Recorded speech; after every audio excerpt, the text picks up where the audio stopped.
प्यार की एक अनोखी कहानी का एपिसोड 37 आप सुन रहे हैं मेरे यानी सुजाता के साथ। मेघना को रात भर नींद नहीं आती।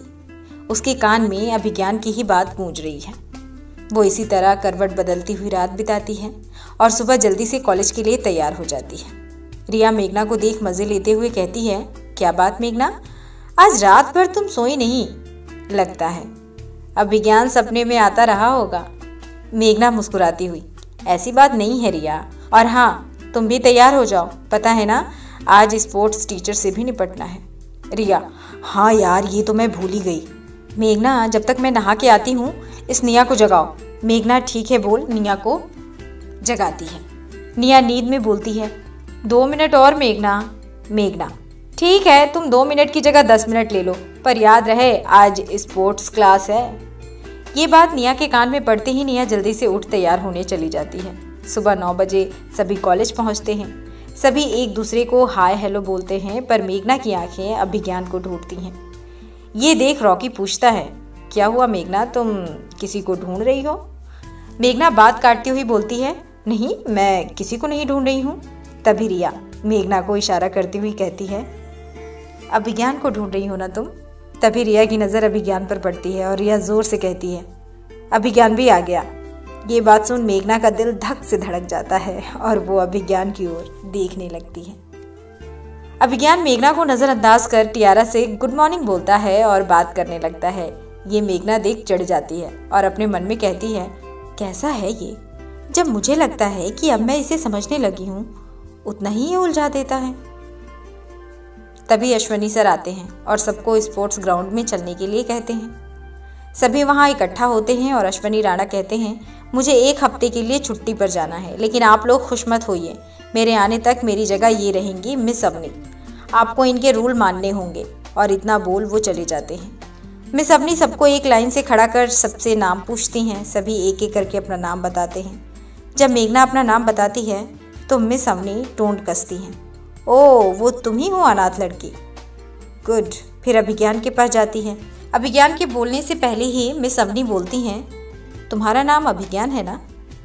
अभिज्ञान खड़ूस की तरह बोलता है, जी। अवनी, आवाज़ भी कमाल है, मज़ा आएगा। गाइस, जब तक अश्वनी नहीं है तब तक मैं तुम लोगों को गाइड करूँगी। तुम सभी सुबह 7 बजे मेरे साथ मॉर्निंग वॉक पे चलोगे और 9 बजे से तुम लोग कॉलेज जाओगे। अभी फ़िलहाल तुम लोग क्लास में जाओ, मॉर्निंग में मिलते हैं 7 बजे। सभी क्लास की ओर बढ़ते हैं। तभी रॉकी कहता है, इस मिस अवनी से तो अच्छे अश्वनी राणा ही थे यार, सुबह तो उठना ही इतना मुश्किल है। तभी निया, रॉकी तुम सही कह रहे हो, ये तो अश्वनी राणा सर के सज़ा से भी बड़ी सज़ा है। ये बात करते सभी क्लास की ओर बढ़ते हैं, लेकिन मेघना की नज़र अभिज्ञान पे रहती है। वो टियारा के साथ बात करते मुस्कुराते हुए क्लास में जाता है। मेघना निया आगे सीट पर और अभिज्ञान टियारा दूसरे सीट पर साथ में बैठते हैं। ये देख मेघना चढ़ जाती है और सबको ये बात चौंका देती है कि क्या बात, आज अभिज्ञान इस टियारा से बड़ी नज़दीकियाँ बढ़ा रहा है। निया देख मेघना से कहती है, आज इसे क्या हो गया है तेरे सुपरमैन को? मेघना, हुआ होगा कुछ, मुझे क्या, उसको जो करना है करे, मुझे कोई फ़र्क नहीं पड़ता। ये सुन निया और चौंक जाती है और कहती है, मेघना अब तुम्हें क्या हो गया, तुम कब से इतनी पॉजेसिव हो गई, और वो भी अभिज्ञान को लेकर? कहीं कल वाली बात को लेकर ऐसा तो नहीं सोच रही हो ना? अगर सोच रही हो तो निकाल दो दिमाग से। ये लड़के होते ही ऐसे हैं, गिरगिट की तरह रंग बदलते हैं, कभी कुछ तो कभी कुछ, और अभिज्ञान उन्हीं लड़कों में से एक है, कुछ अलग नहीं है, समझी? ये बात सुन मेघना कुछ नहीं बोलती। वो अपनी कॉपी पे पेन को गोल गोल घुमाने लगती है, क्योंकि जब भी मेघना कंफ्यूज या परेशान होती है वो अक्सर यही करती है, लेकिन उसे कुछ समझ नहीं आता, इसलिए वो लाइब्रेरी में चली जाती है काम का बहाना लेकर एकांत में। अभिज्ञान मेघना को क्लास से जाता तो देखता है, पर ये नहीं जान पाता कि वो कहाँ गई है। थोड़ी देर रुकने के बाद अभिज्ञान भी क्लास से बाहर जाता है। इधर उधर कैंटीन सब जगह देखता है, मेघना नहीं दिखती। तभी उसे ख्याल आता है कि लाइब्रेरी में जाके देखूं।